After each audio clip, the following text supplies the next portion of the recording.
From Barangaroo Studios, the ausbiz COB is the key stuff you need to know about the day in business and finance. G'day, welcome to the COB here at ausbiz on this Friday. I'm Andrew Gagan. Great to have you with us. Well, let's see how we're rounding out the week. Looks as though we're going to be finishing flat, essentially. We're just in positive territory at this point on the COB 200. Similarly also with what we're seeing on the ASX 200, just hanging on. And looks as though we might be probably about just over 0.5% lower over the course of the week. Well, let's take a look at the themes of the day. Rise. Well, we've talked about this stock every day this week. No surprise, it has made the headlines. WiseTech, and it has really positive bounce back today. In fact, the tech sector is by far the best performer, and that is because of this one stock. It is up more than 12 or 13%, in fact, as I look at it, off the back of that news with Richard White, the founder, CEO, having stepped down from his position yesterday following so much pressure on his position given his personal travails there. And that's been obviously very welcomed by the market. Qantas hit another record today, defying what we're seeing more broadly in the travel sector at the moment, and that comes as it had its AGM today. So looks as though both customers and also shareholders are pretty pleased with the business under new leadership. And Japan votes. It is going to a general election this year, yet another one. Look at the democratic world this year. So many elections, and of course we've got the big one coming up in the States in under 10 days' time, and we'll get to some news on that as well. So let's just check what we're seeing sector-wise then, beginning with the tech sector. As I said, it's all about WiseTech, leading the broader sector higher there. Xero also having a bounce today as well. In the mining space, just a little mixed at this point. See the major miners, well, BHP certainly flat, but we saw Mineral Resources, another stock, of course, that has been in the news for the wrong reasons this week, with trouble at the top. It's come off another 5% today, whereas the gold miners generally doing pretty well. That's as we've seen the gold price hit more and more record highs this week. Northern Star, the pick of the bunch, is up more than 3%, whereas in fact Newmont has gone the opposite direction. It is down around 13%. That's off the back of its update from a couple of days ago.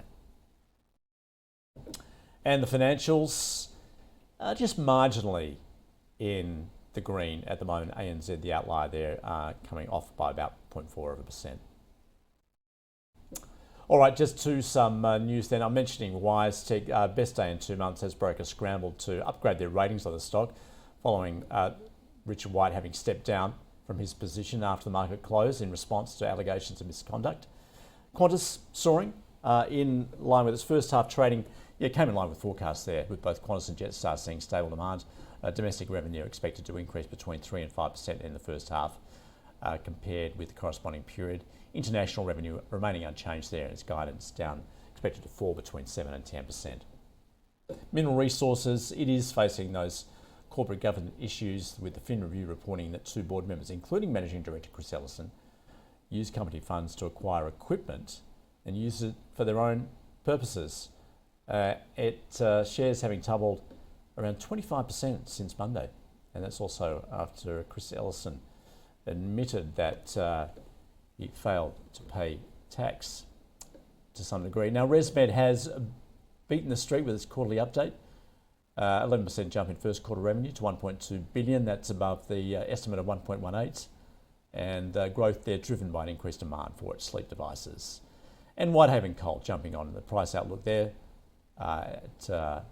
It's optimistic about the further gains in metallurgical coal prices due to supply constraints and reported quarterly production ahead of market expectations, sending its shares, well, about 5.5% higher. Well, let's get across those market movements, what we're seeing more broadly, and we welcome back to the COB Shane Oliver for AMP. Shane, great to have you back on the show as we round out. The week has been pretty volatile, hasn't it? Particularly as we talk about politics. Can we start in the States and that market volatility? How much of this is about that extremely uncertain outcome that we're going to see perhaps the presidential election? Look, I think it's a big part of it, Andrew. If you look at the US, we have seen quite a big rise back up in bond yields. Part of that has been because of money market expectations for how much the Fed will cut rates being wound back a little bit, but not dramatically so.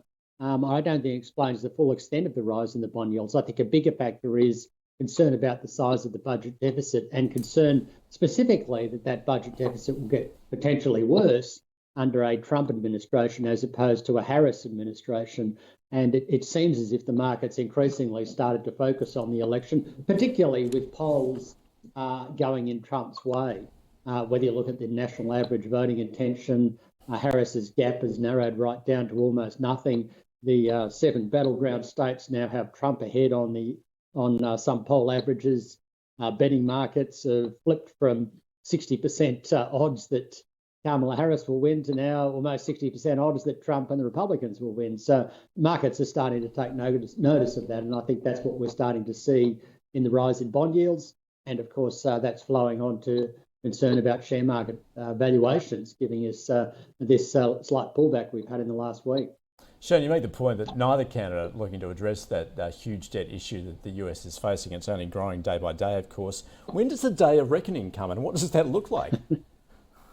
Well, the day of reckoning should have arrived many, many years ago, according to some. There used to be a debt bus travelling through the US. There used to be a ticker, I think, in Times Square, which showed the day by minute movement in the national debt. And yet that was a long, long time ago in my memory. I guess it just shows that markets can remain unconcerned, oblivious about these things for longer than you can remain solvent if you want to bet against them. So I don't know when the day of reckoning is. Right now, people are still happy to put their money in the US. You can bet your bottom dollar if there's another crisis out there, US government bonds will rally, even if that crisis potentially involves the US bond market, as we saw with the S&P debt downgrade back in, 2011? They downgraded American debt, and guess which market rallied? American debt. So I don't know how long it can go on for, but I do know there is a limit here. And of course, when you're running 6 or 7% budget deficits year after year, normally it should improve through a Democrat administration after a expansionary Republican administration. But that hasn't happened under Biden. It improved a little bit, but then started to get worse again. So that is an ongoing issue. Well, Shannon, as you mentioned, seeing that battle now between the bond market and the equity market, what are you viewing in terms of what we're seeing with those equity valuations, particularly in the States at the moment? And we're often talking in the last few months about that market breadth having widened, but is that the case? Because we're still seeing the dominance of those, particularly those mega cap growth stocks. You don't have to look at Tesla overnight, right up 22%. Yeah, crazy. That's still an issue. And when you look at the IT sector as a share by market capitalisation of the US market, it's at 32%. The 2000 high, the tech boom high, was 34%. So we're almost at those levels. Concern about this has been around for a long time. We used to refer to the FANG stocks. I asked ChatGPT, when did we start talking about the FANG stocks? And it said back in 2013. So that was 11 years ago now. So that's been going on for a while. And anyone betting against them over that period would have lost a lot of money because the FANG stocks kept going higher and outperforming. And then we saw the Magnificent Seven take over, including NVIDIA within all of that. So, it is a risk in a longer term sense. It does pose questions about US share market returns longer term because we know what happened after the year 2000. US share market had a circa 50% fall into 2003 and didn't get back above its 2000 high, I think, until 2013. So there is that risk there that the US could go through a long period of constrained returns, reflecting pretty ritzy valuations, PEs around 26 times, or depending how you define it. And of course, that concentration risk. And history tells us that when you have a concentration, it's often hard for those companies at some point. Trying to time this is really hard. It's often hard at some point for those companies to sort of keep it up, so to speak, to continue to grow their profit margins from already very, very high levels and to continue to grow their market share. Someone invariably comes along and competes your business away, whether it's in computer chips or whatever. Just think of Cisco Systems and Lucid Technologies, the big ones back in 2000. Many of them are still out there, but they're not doing anywhere near as well as might have been hoped back in the year 2000. And Shane, how do you look at the valuation in the Australian market? Of course, interesting because it comes in the midst of AGM season. And I guess we're also getting a couple of interesting issues, just individually stocks as far as those founder-led companies are concerned as well. We certainly are. Some interesting developments there. But look, Australia is better placed. We don't have the tech stocks, so therefore we don't have the risky valuations in the US. The US PE is around 26 times, depending on how you define it. In Australia, it's around 21 times. So we're not as stretched as the US is. We're still relatively expensive. You can make an argument, well, European shares are trading on 14 or 15 times. They're more attractive. Or go to the other extreme. China's trading on, despite its rally, trading on a PE of around 9 times, I think it is. So, we are somewhat better placed.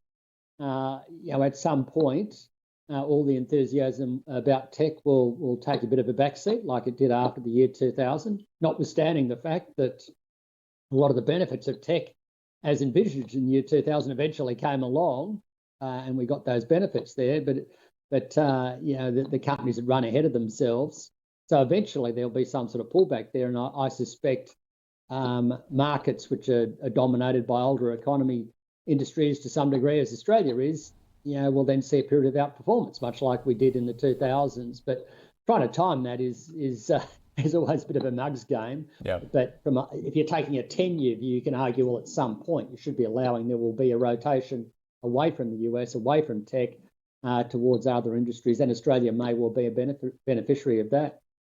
Shane, of course, we're going to be distracted by the US election, which is coming up week after next, but also at that time, the RBA will be meeting too in November. Interesting, just as far as what the IMF has had to say about inflation here, Australia being a bit of an outlier. What's your take on what they've had to say? Well, it always seems like the IMF comes to Australia, talks to a bunch of people, including the RBA. The RBA says, well, we're concerned about concentration in the superannuation industry and financial stability risk flowing from that. 3 or 4 or 5 weeks later, the IMF does a report and says the same thing. Likewise, with inflation, the RBA says, well, we've got concerns that inflation is going to rebound as the cost of living measures, as legislated, come to an end next year. And then, lo and behold, the IMF goes back and almost reproduces the RBA's inflation forecasts. So that explains it. It is really the cost of living measures coming to an end as currently legislated, and then you get a bounce back in inflation. Now, of course, governments may continue those cost of living measures, maybe not in Queensland, depending on how that election goes, but in other states they may continue those measures. And I guess the broader issue is that you really should be focusing on the underlying rate. And even on the RBA's own forecast, the underlying rate is trending down, not going up in 2025. It's only the headline rate that bounces back in 2025. Underlying rate keeps going down. And in the week ahead, we get some updates on that. I'm reasonably optimistic that the underlying measures, the so-called trim mean, will probably come in below what the RBA is forecasting. I think they're forecasting 3.6% for the underlying trim mean in the September quarter. We think it'll be around 3.4%, and the monthly number will also show a further step down for September. If that's the case, we are going in the right direction. Yes, we are lagging, but I'm also conscious that we lagged on the way up. We didn't pick up as quickly on inflation as other countries did. In many cases, we peaked at a lower level. 8% was 9% in the US, 10% or so in Europe.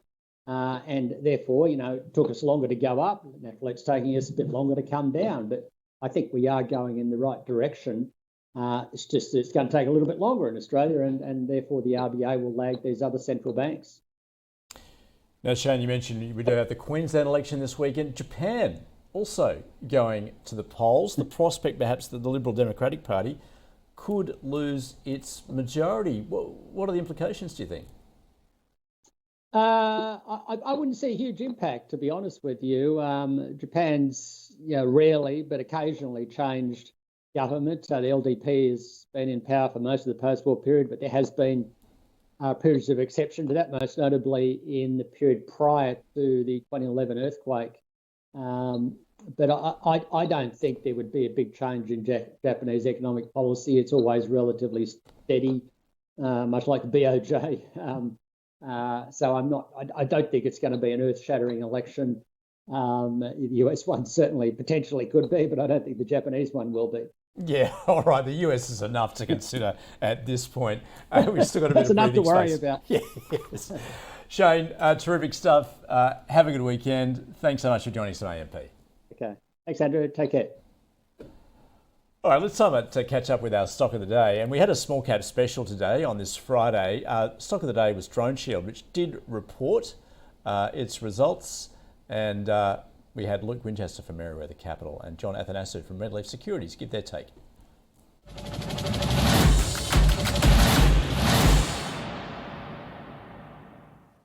The price where it got to and even where it is today is still well ahead of the fundamentals of this business. The quarterly today, as you said, revenue backwards. It's going through a period of growth where it's going to be quite lumpy around servicing those projects. I'm happy to sort of look past that a little bit, but still a $20 million cash burn and $50 million through the first 9 months. Now, to be fair to management, a lot of that cash burn is they're building up the inventory to service this growth they see. Those numbers weren't pretty this morning. Drone Shield had phenomenal growth at the start of the year, but now reality is hitting and they're going to get that order book to become reality for it to justify its value. The market's got ahead of itself now and I would consider it a sell.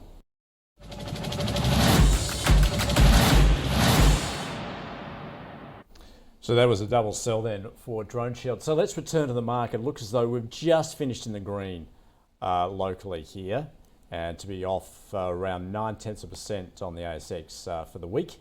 That's some 2% below our record high there. Just in terms of those market leaders, WiseTech up some 13%, good bounce back after Richard White's decision to step down. HMC Capital also up more than 11%. And we saw some of those lithium stocks do well, among them Liontown Resources up close to 8%.